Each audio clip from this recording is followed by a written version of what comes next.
Okay, so we're going to go ahead and start the presentation at this time. For better audio, just so everyone knows, we're going to be in listen-only mode.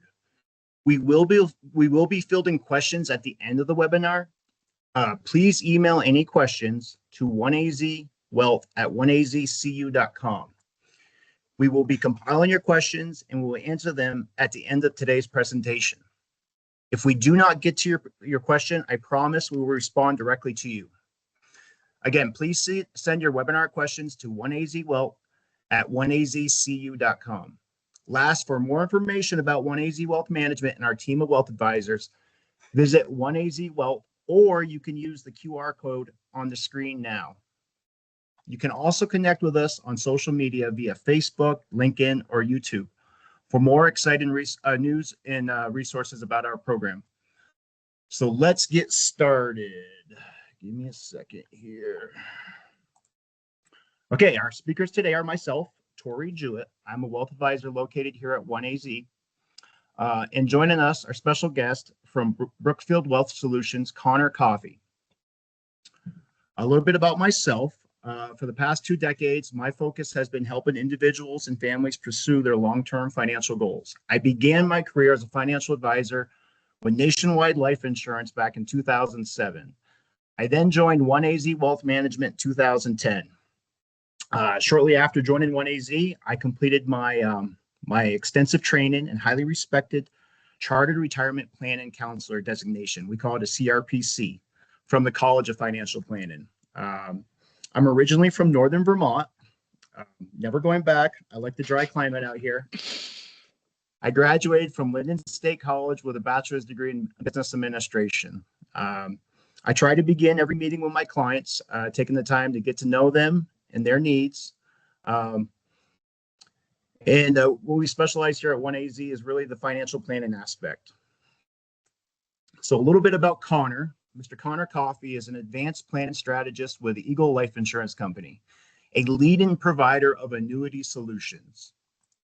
His role for Eagle Life, he creates advanced planning content for wholesalers and translates retirement, annuity, and income concepts into practical solutions for our clients.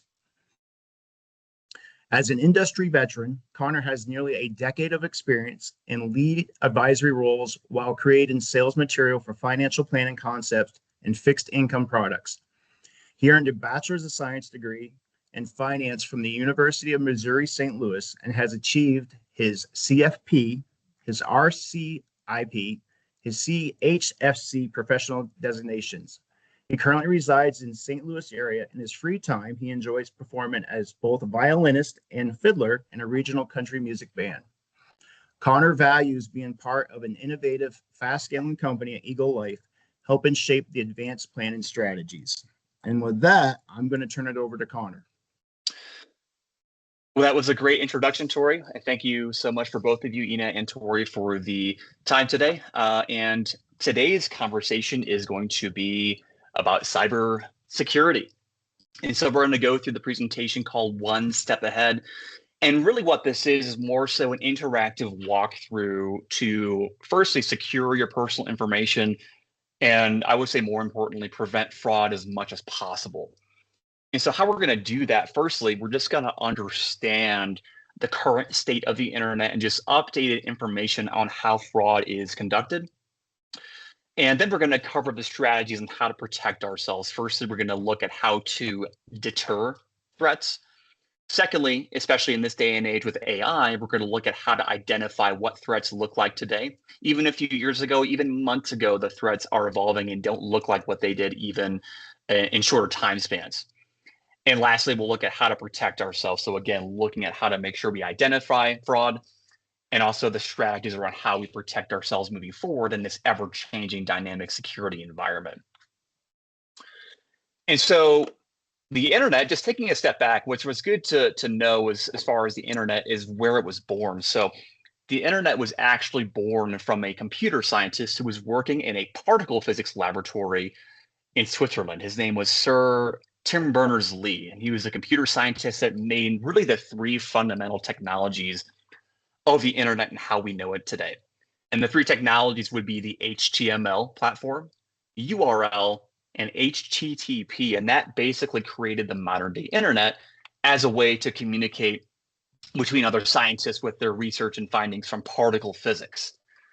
Fast forward 36 years later, they were doing particle physics research, and now we're actually watching countless cat videos on YouTube. And so it's very interesting as it fast forwards to today, how we use the internet has changed drastically. So essentially, any part of your correspondence and how you operate in your daily life, either personally, professionally, or even with your own business, is going to be involved in the internet in some way. So that graph on the right really shows just the level of data every minute of every single day that's being shared across essentially any sort of platform that you would use, whether it be watching YouTube videos, downloading a Netflix movie, the hundreds of millions of emails that are sent, the amount of DoorDash orders that are taking place, video games, essentially any part of correspondence or entertainment professional use, even managing your own personal finance is going to be conducted on the internet. And roughly as of today, 3/4 of the world's population, 6 billion people, are using the internet worldwide. 36 years ago, it was a team of scientists in an underground laboratory. So again, the scale of how quickly this is moving is remarkable. And as people use these tools to operate in their daily lives, well, what we're finding is that roughly half of people in the entire country are using mobile banking, or for lack of a better word, internet banking, as their top option for managing their bank accounts. And that even stretches across to even other financial concepts like managing your retirement income strategies, looking at your statements, looking at Social Security online. Again, any sort of decision that you'd make involving or paying bills or even just managing your personal financial plan is going to be done on some level on the internet. And what's very interesting and not surprising is that when we look at the age bands of internet usage, well, it's a no surprise, those that are very young are going to be using the internet to a very overwhelming degree. But what's interesting, even when we were redoing this or when it was made in 2023, those that are age 65 and older, when even just a few years ago this first came out, well, that number wasn't 75%, it was actually closer to 40. So even today, you see the scale of internet adoption, even amongst older generations, being very fast-paced. So that gap is closing between the generations. And again, every generation, every age band is using the internet to manage essentially every part of their correspondence and how they operate their daily life. And because there's so much data being shared, whether it be from booking a hotel room, looking at Airbnbs, looking at ordering food, well, that data has to go somewhere. So essentially, any part of you operating in your daily life is going to be in some sort of system at some level somewhere. And this slide shows a really good graph as far as the variety of things and where data goes, whether you're shopping on eBay, going to Target. And the key things we want to pay attention to on this slide, and the examples that we picked, are firstly AT&T, then 23andMe, and then healthcare data. And what's interesting as we look at AT&T, well, the scale of the data that was stolen from 109 million customers, from meta call data, looking at text messages, phone numbers. What's interesting is not just the amount of data that was stolen, it's actually how long the data was actually stolen before anybody noticed. So it happened in 2022. AT&T didn't even know until July of 2024 when their impact or the digital communication went out saying, hey, your data might have been impacted. So again, what that tells us is that while not only the scale of data can be massive, well, it can be a very, very long time before anybody even notices that that data was even stolen. So that's roughly 18 months of data that was stolen before anybody noticed. And the amount of damage or reselling on the dark web that can be done from that stolen data can go unnoticed for very, very long periods of time. And even more interesting is that we see the scale of cybersecurity and the types of threats are drastically changing. And one of the key things that they're looking at is looking at stealing genetic data from people, either from 23andMe or the popular ancestry type sites, to where you'll essentially, mail some sort of DNA sample and they'll give you clues or ancestry information on your lineage. Well, what's very interesting is that the genetic data of people from 23andMe, when it was stolen, what we're finding is that they're actually using genetic data of people to make better AI deepfakes get better clues as to what your passwords or information might be. So again, using genetic data of people to map into an AI system to make the convincing AI hacking agent a little bit more convincing than what it was before, especially if it knows more about your family lineage than even we ourselves do. And a variety, lastly, of the type of information that is being stolen. Change Healthcare 2024, well, that was the largest healthcare breach on record. Roughly 193 million people were affected just in that one single breach alone. And it's amazing how quickly these things move. So even I was looking before this conversation we're having today, the most recent one is actually Carnival Cruise Lines. 800,000 people in Texas were affected. So for you avid cruisers, if you have a Carnival account, they are offering a 2-year TransUnion monitoring service to essentially rectify some of the damage that was done from potential data leaks. So again, every month in which passes from when we've updated these slides, it changes very drastically. And why they're choosing to do these data breaches and get specific information is because of the value of the information that they're stealing. They're looking for things that they can turn over for a profit, whether it be credit card details or license, passports. The key information on bank account details can fetch thousands of dollars on the dark web. And then what you're finding is that the type of fraud complaints isn't necessarily going up. So if you see the graph on the left, that's going to show you the types of fraud complaints, whether it be other consumer complaints, identity theft, certain types of internet fraud.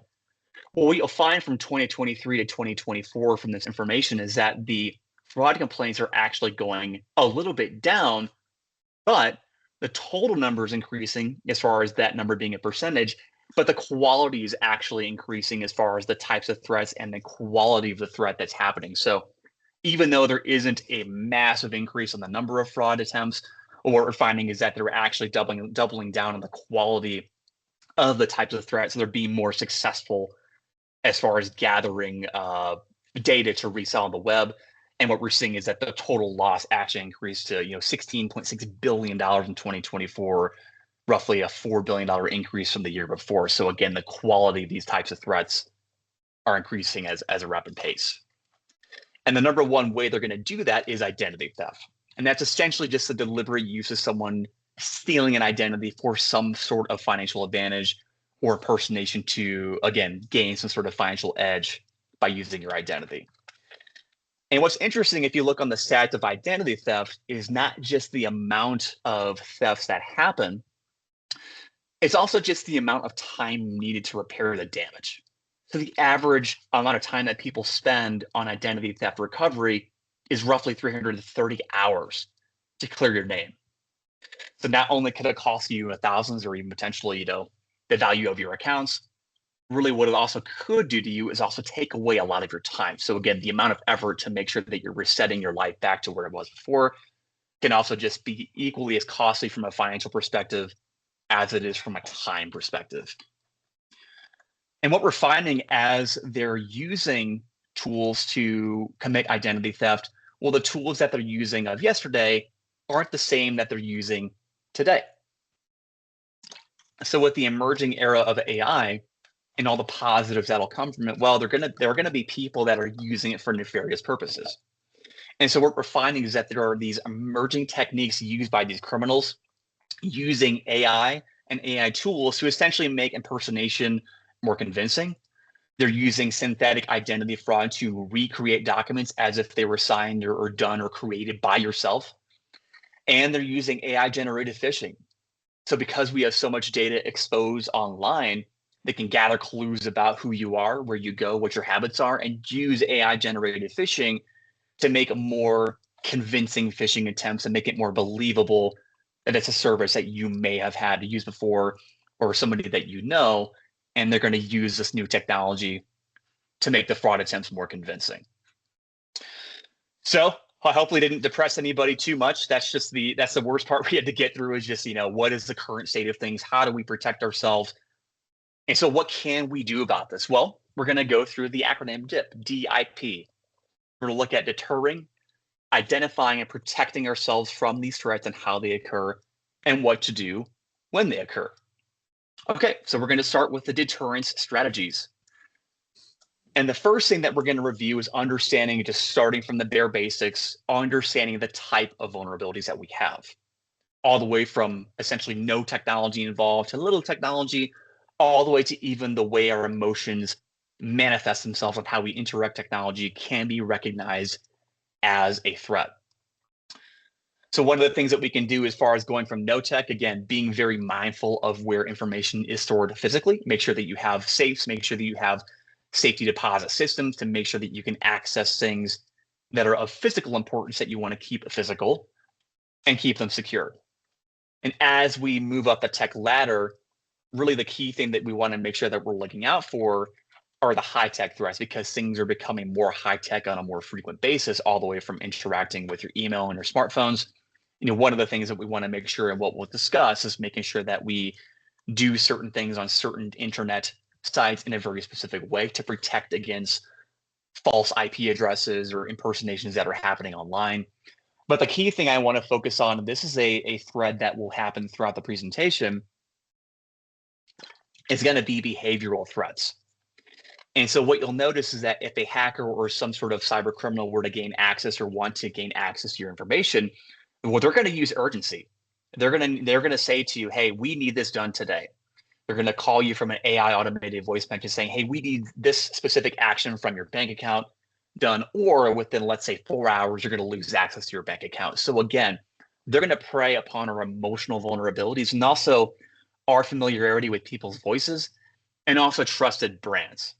And an example of that would be like, for example, a trusted brand like Google. So if Microsoft were to email you and you see an email come from, at Microsoft.com, it can be very easy to miss one misspelled word or character in that email address to believe that it is actually Microsoft and not the impersonation of whatever identity theft tool that's using the Microsoft or fake Microsoft logo to get your attention.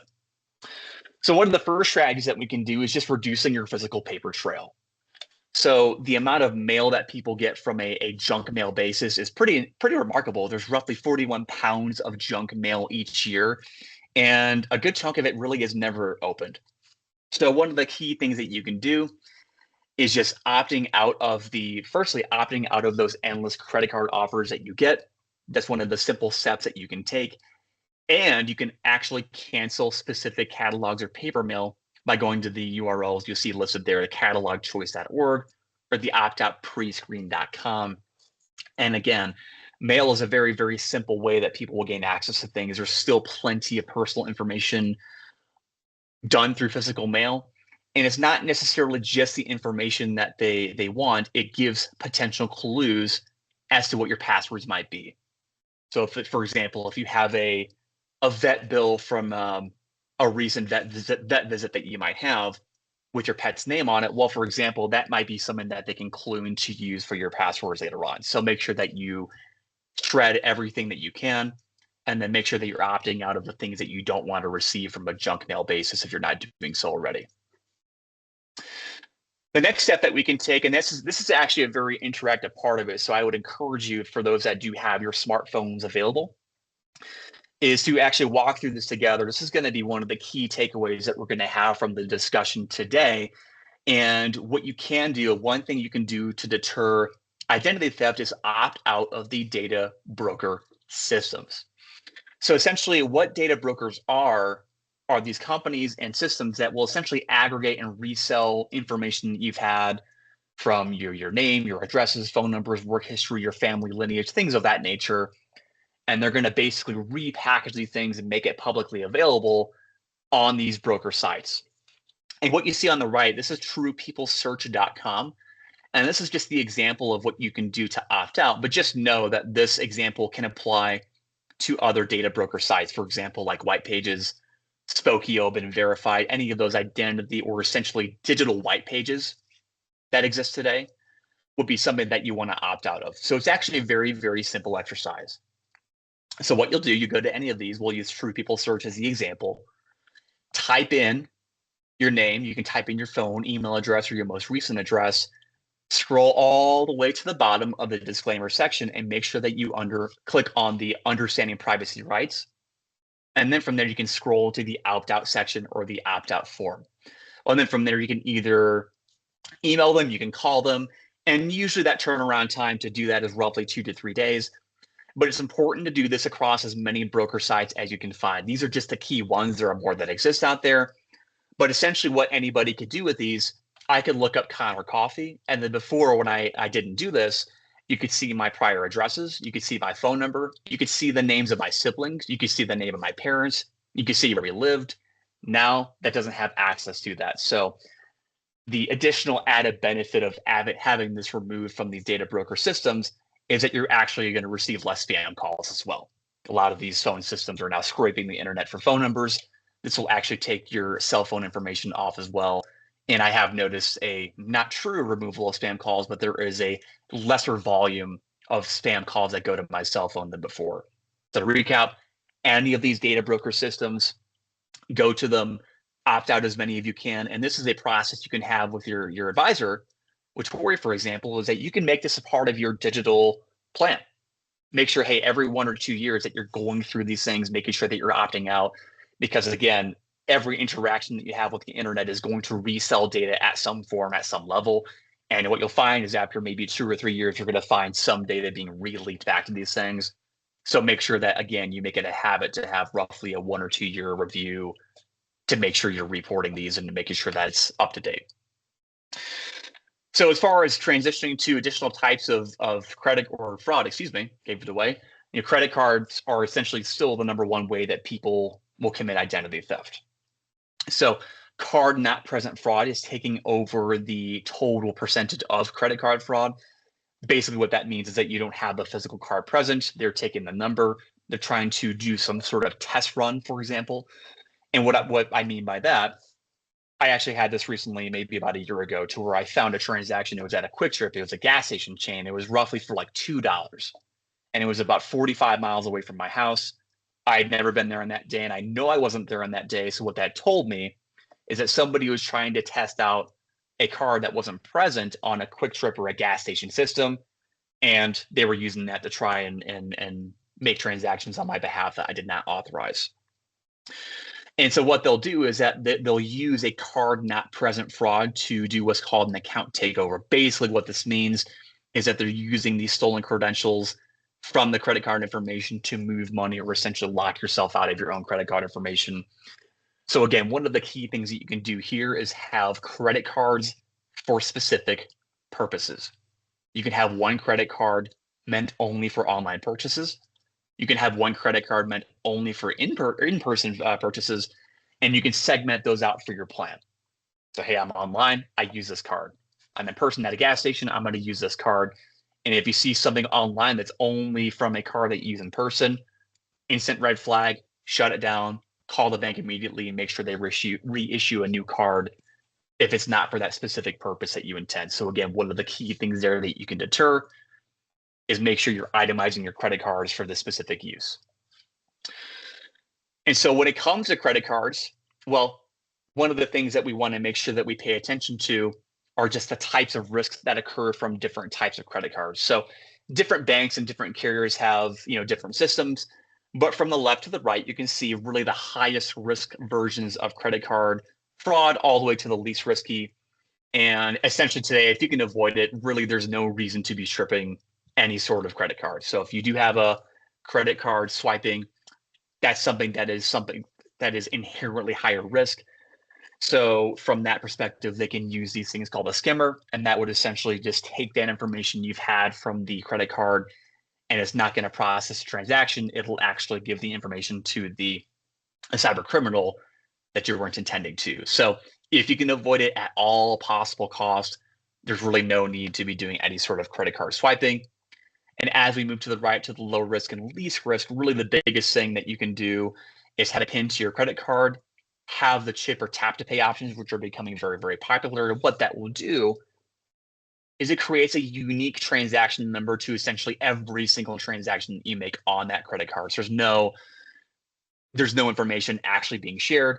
Essentially, it's more like a VPN for your credit card. They're using that system to mask the information, and it's unique to every single transaction that you do. So in summary, make sure that if you can, do not swipe. There's no reason to at this point anymore. It's slowly going away.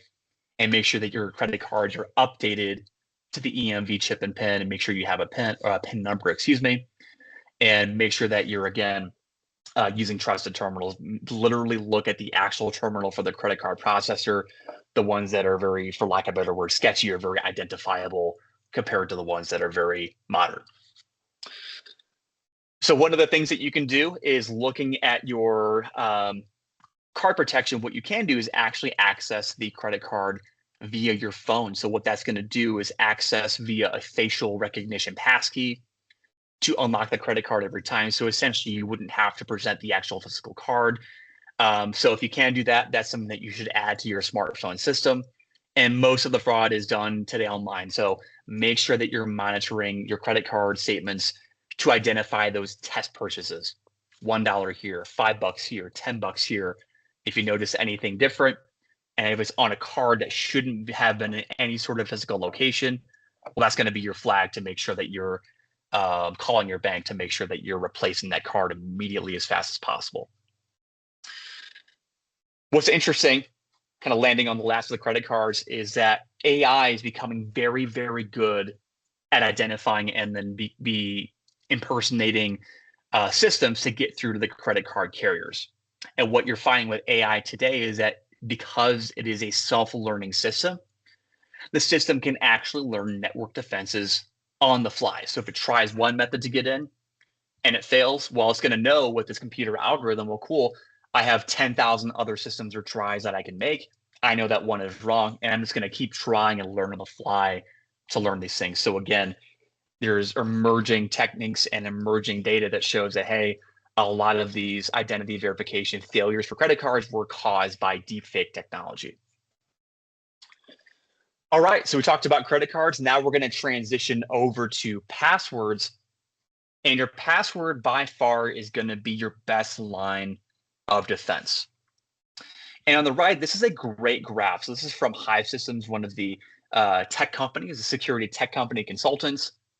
And what you can see on that chart to the left is the number of characters that your password has. And on the right, you're going to see the type of password, whether it is a numbers only, lowercase letters, upper lowercase, all the way to the right with upper lowercase numbers and symbols. And you're going to see how long it takes a brute force hacking system would take to hack your password as of last year. And so, for example, if I have a 6-letter character password and I only use lowercase letters, well, it's going to take this computer roughly 46 minutes to hack into my account, whether it be a bank account or your Netflix account. But if I go to an 18-character password and I have numbers, uppercase and lower letters, and I have symbols in it, well, you can see that changes to 463 quintillion years to hack into your password. So unless you're somebody like Jeff Bezos and it's worthwhile to wait that long to hack into his bank account, well, it's not going to be worth their time to wait that long. They have to wait longer than the age of the universe at that point. So it just goes to show just the impact of having variety in passwords can have on that protection strategy. And the phrasing of it can be a very good reminder to how that password should be used. And for example, ice cream for dinner, or for example, blue desk lamp exclamation point at symbol 1289. So things like that can make a very, very profound difference. And encrypted password storage applications can be a very, very good system to use to store those more complicated passwords. So we're trading off simplicity. Unfortunately, we can't use password as our password anymore. But what we can do is encrypt our password storage systems with your facial recognition and have these 18-character passwords with variety and specific phrasing as really your biggest line of defense against brute force hacks to get into your system. All right, now we're going to talk about multi-factor authentication, excuse me. So why this is so important is because even with the Carnival Cruise Line example from just a moment ago, how did they access Carnival systems? It was from human error.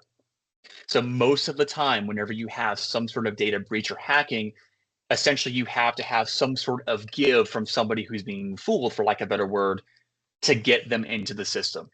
And so one of the ways in which we can prevent that is actually looking at multi-factor authentication for your tool. So if somebody's trying to get into something, well, making sure that it is actually you is going to be the greatest thing that you can do to protect yourself.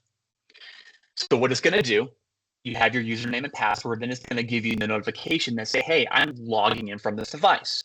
Or, hey, we're logging you in from New Jersey when you live in California. Well, that should be a tell. That's not you. That's somebody else. So just that specific step alone can cause things and halt the cybersecurity threat in its tracks.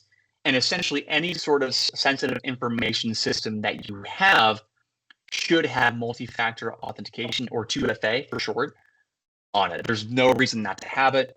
Even something as simple as, Netflix, or even something as simple as a high school login password for your kids, that should be done on the multi-factor, because what you'll find is that a lot of people have similar passwords. So if I hack into a Netflix account, well, odds are that might be an access code to a bank account or a credit card. So make sure that you have 2FA on essentially everything you can. But if you can't, make sure that the password is of quality. But again, this will stop most attacks and will inform you of who, what, and where specifically is trying to access the information. So again, 2FA should be authorized on every single piece of technology that you have. And social media. So one of the biggest thing is not giving away information when you don't have to. And people do that all the time on social media. You'll see that on TikTok. So if I see a TikTok from somebody that I know, they're having fun in Positano, Italy, on the Amalfi Coast. Well, if I see that and I see that it was posted, let's say they posted it yesterday, well, I know there's a fair chance they're not flying back the day after. So I know, hey, this person isn't here. And so if I know that information and I'm a really tricky or a very crafty hacker, well, I can be very, very savvy and find a way to say, hey, they're not here. I can use that information to make my job a little bit easier to get into something. So again, if you don't have to post something, if you don't have to post something sensitive, don't. Avoid posting anything that could link back to a password or any sort of information that could be sold to a data broker site like we talked about before. Make profiles limited to friends only. And the key thing we can do actually as an exercise right now is disabling the public engine indexing of your social media profile. And you can basically do that across all of the various types of social media. So essentially what that is your ability to search somebody on Google, for example, and find their Twitter profile, or find their Instagram account, or find their Facebook handle. If you disable that, well, that's going to make it very difficult or near impossible to find you from a search engine and find your Facebook or your LinkedIn or so on and so forth. So that's one of the key things that we should do across every social platform. If I'm not friending you, or there's no friend request from somebody, well, I don't want them to be able to find my profile. And so the steps here, which we'll take, LinkedIn, for example, is a very, very easy indexing opt-out feature that can reduce your digital footprint where you don't want it to be. And so we're going to start with LinkedIn. And why am I using LinkedIn? Well, LinkedIn is a gold mine when it comes to personal information. Well, not only can I have somebody's name, where they went to school, where they went to high school, their mascot, which could be a password clue. I can see where they worked. I can see what they're interested in. I can see when they worked there, so I can cross-reference, for example, if I know Connor worked at Focus Wealth Partners back in 2000 or 2021, well, if I'm impersonating Connor, well, I can use that information in a deepfake to make it more believable. So what we want to do is reduce the amount of footprint you have from any social media. LinkedIn is going to be the most popular one because it has, again, the most sensitive professional information. So it's very simple. These steps are very easy across all the platforms. You just have to do them across each individual platform. Go to the settings and privacy setting on any social media option of your choice. Visibility is going to be one of the key things. And then from there, you can actually toggle that feature off. So for example, if you're very happy in your career, you don't want to be found by recruiters or somebody, turn it off. In the event that you do want to be found by recruiters or you're job hunting and you want people to be able to find you, you're more than welcome to temporarily turn it back on. But if you don't need to, I highly would encourage you to turn that off on all platforms. And just as an example, Facebook is very similar. All you have to do is the same steps, just very similarly across social media platforms. Go to settings, go to privacy and visibility, or how people find and contact you. And then from there, do you want your search engines outside of Facebook to link to your profile? The answer is going to be no. Again, unless you want to be found, The answer for most of that should be a no. Reduce your social media footprint across being able to find you from a quick Google search. All right, so we covered the deterrence on low tech. Now we'll transition over to high tech. And so even though it's high tech, I would say some of these things at this point can be fairly common sense or common practice, and really how to protect against high tech Wi-Fi threats in this example would just be from a VPN. So making sure that you're having a VPN. If you are going to access public Wi-Fi in an airport, for example, make sure that you have some sort of system like an express VPN that can create this protection around that Wi-Fi to make sure that you're not accidentally hacking or being intentionally hacked by going into a fake Wi-Fi network. They're just going to set up a fake IP address. They're going to have that redirect. It might look like an airport address or a coffee shop. Make sure you're not logging into your bank account anyways, but if you really, really have to, make sure that you're operating with a VPN to protect yourself. And data backup, if you need to get rid of something, you have to destroy it. You have to go to a disposal center. They are now very popular. They're now across essentially any major city. So you can pay a few bucks, go to the data disposal center, and they'll actually remove the hard drive for you and shred it to pieces. So again, it's very, very easy to do so, but you have to make sure that you are physically destroying any information that you do not want to have backed up, and any information that you do want to have backed up, making sure that you're doing so on external hard drives that are password protected, also with two-factor authentication, and also on the iCloud or Azure or Google Drive platforms for any sort of backup. All right, so now we're going to look at securing your phone number. So one of the things that you can do is create a cell phone PIN to make sure that your mobile device is secure from any sort of high-tech platform. So again, what they could do in this example, if you don't have a PIN, is take your digital SIM card, apply it to their name, port the number of that SIM card over to a new carrier. And what does that mean if they have access to your phone and your number? Well, where are those multi-factor authentication notifications going to go? Well, they're going to go to that new phone. So you have to be really careful there. So make sure that you do establish a PIN to secure that mobile device account. And if they do have access to it, again, you have to make sure that you are calling them immediately to make sure it's redirected to your secure device. Because once they have access to two-factor authentication, they essentially have access to essentially your entire life. So be very, very careful and establish a PIN when it comes to your cell phone protections.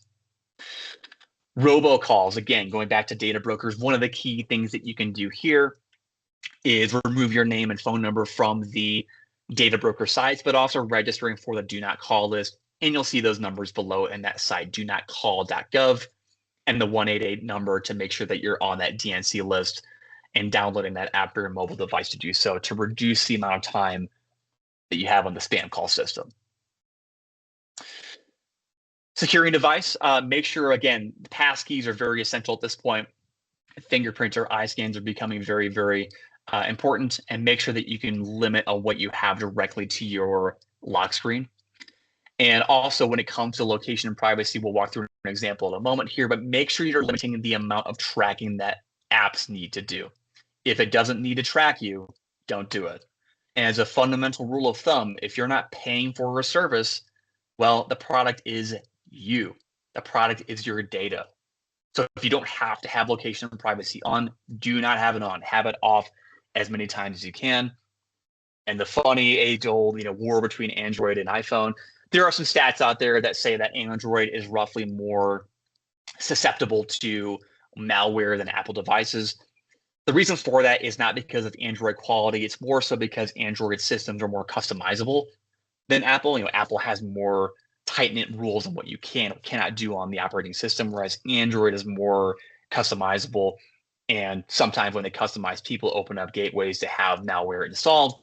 So be very, very careful when it comes to securing your mobile device. And on that theme, so what we'll do right now, and I apologize because every iOS update comes out essentially the moment after we come out with these slides. This might be a little bit off of track when it comes to the actual steps to detrack the apps on your iPhone. But this is a very, very simple procedure you can even do right now to make sure that you're having apps that you do not want to track you not to track you any longer. So it's a very, very simple step. Log into your settings, go to the privacy and security settings, and you'll see a tracking icon. Again, I apologize, it might be a little bit different with the iOS update from when this last came out. And then from there, you can ask apps to request to track, and you can either do that for all of them, or you can either do that for some of them. So if you really, really want to have an app, for example, like Uber track you, sure, it makes sense to have Uber track you so that you can have them find you for the ride. But for anything else, if it doesn't need to, have it out as quickly as possible, because again, you don't know what it's recording. You don't know what it's reading. You don't know what it's having as far as camera or microphone access. And those are becoming new things that AI can use to have access to your information. So again, if the app is free, the data is your product. You are the product. Make sure that you opt out if you don't need to. Same thing when it comes to steps. Again, very, very similar procedure. You want to go to your messages icon and have it to where you're filtering unknown senders. You don't want that to be something to where they can find you. And again, I apologize, iOS updated immediately after I came out with these slides. So again, make sure that you have the steps there to go to messaging. You can filter out unknown senders and customize it to your own options. Same with the silencing unknown callers feature. So again, if you're really tired of the spam calls or texts like that, again, opting out of data broker sites will do the majority of the legwork. But for those that still get through, go to the phone, silence the unknown caller feature, and toggle that to on. Very similar procedure to the Android as well, to make sure that you're opting out of any sort of unknown calls. As we wrap up on the deterrence part of it, so sending money to and from is becoming very, very popular on things like Zelle, on Venmo. Easiest thing that you can do is a 2 workflow system. And what that means is you have a multi-factor authentication on your phone when you send or receive money, and make sure there is a PIN or some sort of biometric passkey, whether it be your face or your fingerprint, to make sure that that is a security measure needed to send or specifically send money to someone else. So again, enable those on Venmo. That's just the example. There are many other peer-to-peer money movement systems. Make sure that there is a 2FA system on there or some sort of biometric PIN to protect yourself. All right, so we covered deterrence, and really what it comes down to when it comes to deterring things is that they can only work with what you give them. Whatever you give them, they're going to find clues that can potentially make it easier to hack into your systems. So make sure that you're protecting your information, opting out of broker sites, opting out of indexing from social media, and making sure that you're protecting and taking the steps needed to have your apps not track you. Make sure that if you don't have to have it track you, have it off every single time. Again, if the product is free, if the app is free, they are selling your data, and they're going to have that being used as ammo against you. All right, so essentially identifying the threats. So be very, very suspicious of any information that comes and looks like something or is trying to impersonate. So again, mail or bills that don't arrive, a denial of credit, inspecting your financial statements for any recent changes. And the most important thing there, honestly, is going to be your day-to-day financial picture from credit card transactions. Make sure that you are monitoring your credit card. And one of the easiest things that you can do from a credit reporting system is, by law, the federal government has to give you 1 free credit report per year. And you can do so on annualcreditreport.com and monitor that at least once a year to make sure that there's nothing coming on the credit report that you don't want. So if you didn't want to buy that boat, well, make sure it's taken off and make sure that you call them immediately to make sure you let them know that wasn't me. I wanted to buy a motorcycle instead, or whatever example that you want to use there. So again, make sure that you monitor your credit on a semi-regular basis. Phishing, smishing, any sort of links that are sent to you, have a very suspicious mind when it comes, excuse me, when it comes to any sort of, excuse me. Ooh, had a drink of water there, excuse me. So make sure that you are very suspicious of any sort of phishing or smishing emails. Again, the links there that might look like it came from US Bank, it looks like it came from Chase, it looks like it came from American Express. Double, triple check, and if it doesn't look like it's from that system, do not click it. That can be a gateway to somebody trying to access your system. So the number of loss coming from just smishing or text phishing alone is actually bypassing email. So smishing, or those emails that you're getting from email addresses, again, look at those with a very, very close eye and make sure that you're suspicious of anything that comes through that they link especially as it pertains to personal information. But if you do make a mistake, we all make mistakes. Make sure that you call them immediately. Make sure you report that immediately to the provider. Enable the multi-factor authentication and forward the spam text to 7726 and block the sender and delete that number as much as you can. And you can even also report the number to the carrier themselves. And just for the sake of time, I'll skip through it or go through quickly on a few of these just to get to the ending here. So identifying the common scams, make sure that you scan QR codes, again, very carefully. Don't have any sort of public USB devices anywhere near your phone. And make sure that you have, again, you look at ATMs or any sort of credit card transaction feature, literally look at it very carefully to make sure it's not a decoy or some sort of hacking tool to get access to your information. Also, Social Security statements. So one thing that you can do with Torrey and your team is make sure that you're regularly reviewing Social Security statements to make sure everything looks as it should. They can set up the fake sites, attempt to capture your Social Security number, and make sure the statement looks like it should. Make sure nobody's trying to claim on your behalf. Again, the number of Social Security fraud attempts is actually going up every single year. So again, as part of your review process, make sure that you're tagging that as part of the things to do. At least look at it once a year to make sure it's still in your name and your information. Tax returns are very similar. If Joe from the IRS calls you saying you owe $20,000 and it has to be paid today, well, just know it's not the IRS. It's an impersonation. They're never going to call you. They will never email you. They will only mail you as of now. And if they do change that, it'll be a very, very, very big update to where they're giving you information. So again, make sure from a tax return perspective, review that, store that securely, and they will never call you about unpaid taxes. They will only send you physical mail. And we'll end on the identifying threats when it comes to AI. So what's tricky with AI is they're becoming better and better and better, but there are some clues that you can take, and just being very aware of what AI is used in. Be very aware of the deep fake scams. We'll talk about that in a moment as far as how to protect that. Impersonation chatbots. Make sure the internet URL of the site that you're reviewing is the actual site you want to be on. So if you're going to US Bank and then you go to another site that says US Bank with 2 N's in it, not just the one, and they have a chatbot, well, that chatbot is going to lure you to have authentication to where you intentionally would give it your information to verify you to access your account, and even AI voice cloning and things of that nature. So be very, very careful when it operates from the sense of chatbots or any sort of impersonation attempts. All right, so we went through the identification. We'll look at the last steps to protect yourself. Again, we talked about it before. One thing you can do is actually identify on a yearly basis your credit report to make sure there are no fishy things happening. And also make sure that you do it for your kids and grandkids. So even though that they're not operating online as much when they're younger, well, it doesn't take many years for them to be 10 or 11 or 12 years old for them to have passwords when it comes to video games or passwords when it comes to their iPads. And if they're not careful, well, they're more susceptible to that. So 1 in 50 children were actually victims of theft last year. And it is going to cost you money, roughly $1,100 per case of that. So again, be very mindful when it comes to kids as well. Make sure you're monitoring what they're doing on their own personal devices. And this is the key protection item when it comes to AI.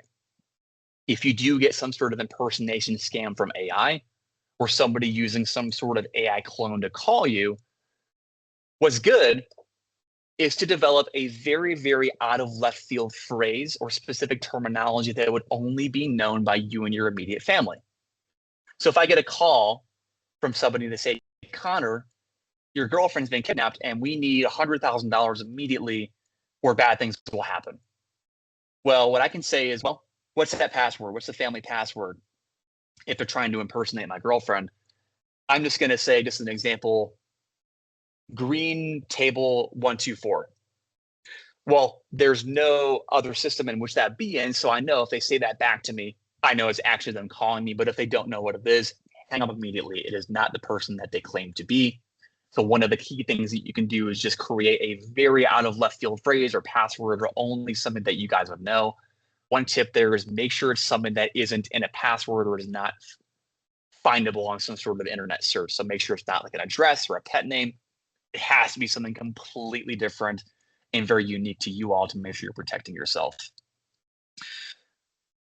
So what do you do if something does happen? Really, the biggest thing to do is just slow down, place a fraud alert on the credit report bureaus, close any financial account that has been affected, whether it be an IRA, a non-qualified account, or even a bank account. Make sure there is some sort of police report filed, then contact the FTC, and they will make sure that there is something on record at the very minimum, making sure that the threat is no longer moving to other people, and it stops with you if that is the case. All right, so we landed on the end here. So one of the key things to remember when it comes to cybersecurity as a whole, they can only work with what you give them.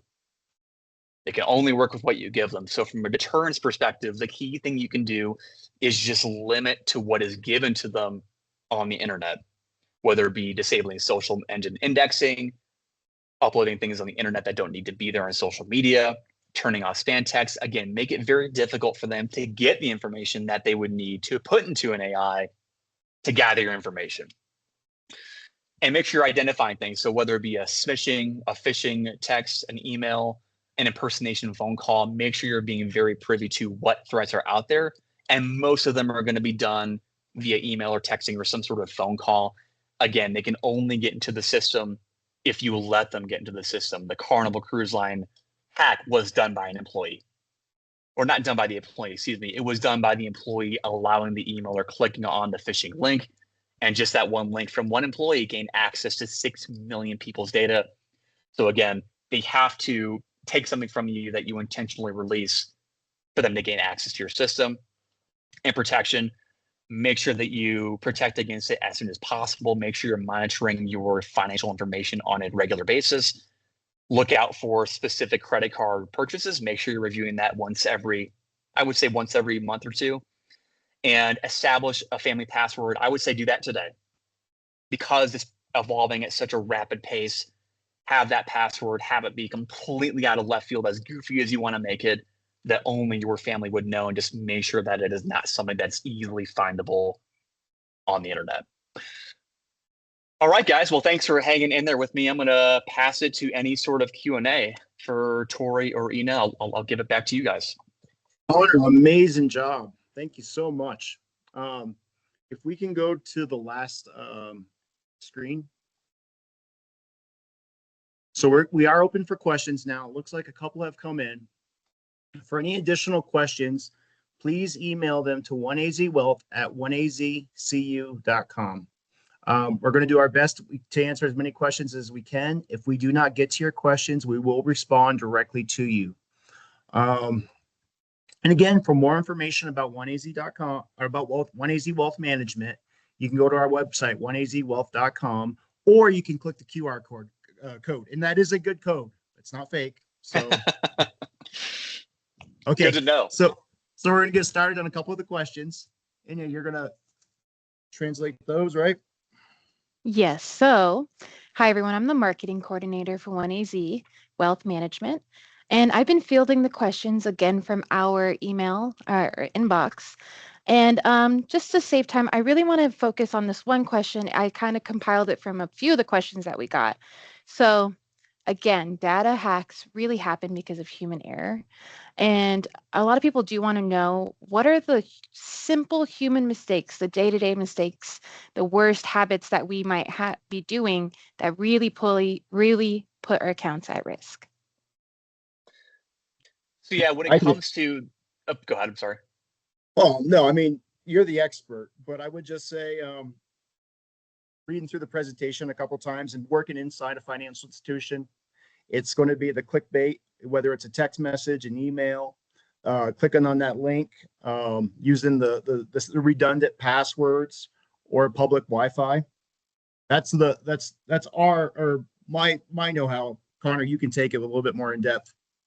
Exactly. I think the biggest thing that you can do is operate with a sense of digital awareness. And what I mean by that is that depending on what you were doing will change the behavior of when or what you're doing. For example, if I'm at a Starbucks, if I want to access my bank account, I mean, you can do that, but just know you're putting yourself at risk. That's like going over the speed limit on the road. So if you do have to do those things, make sure that you're using a VPN.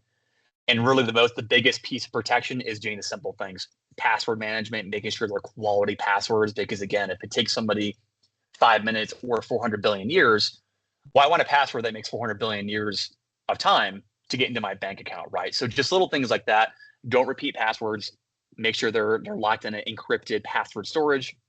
Make sure you don't reuse them across all the same platforms. So your bank account password should not be the same as your Netflix account or your pet's name.